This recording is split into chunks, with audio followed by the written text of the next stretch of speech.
ട്രാജഡിയാണ് കേട്ടോ ഇത്. വെളിച്ചമെടുത്ത് കളയുമെന്ന്, നിൻ്റെ വെളിച്ചമെടുത്ത് കളയും.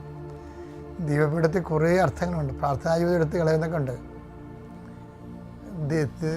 തിരി തെളിച്ചാണല്ലോ പ്രാർത്ഥിക്കണേ.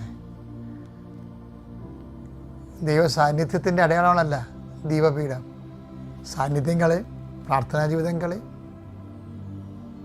അതാ വിഷയം. അപ്പം വ്യതിചലിച്ച് കഴിഞ്ഞാൽ ഉണ്ടാകുന്ന വിഷയം സാന്നിധ്യം പോകും, പ്രാർത്ഥനാ ജീവിതം പോകും.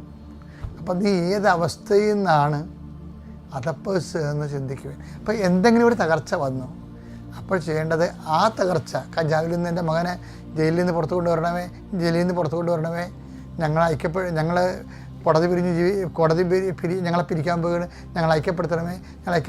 അപ്പോൾ വിവാഹം തകർച്ചയായിട്ടുള്ളവർ വിവാഹ ഐക്യത്തിന് വേണ്ടി ചില ആൾക്കാർ പ്രാർത്ഥിക്കും. ചിലർ കഞ്ചാവിൽപ്പെട്ടവരും മറ്റു കേസിൽപ്പെട്ടവരും ജയിലിൽ നിന്ന് തിരിച്ചു വരാൻ വേണ്ടി പ്രാർത്ഥിക്കും. പക്ഷേ ആ പ്രാർത്ഥന ആ സമയത്ത് ആ വിഷയത്തിനല്ല വേണ്ടത്.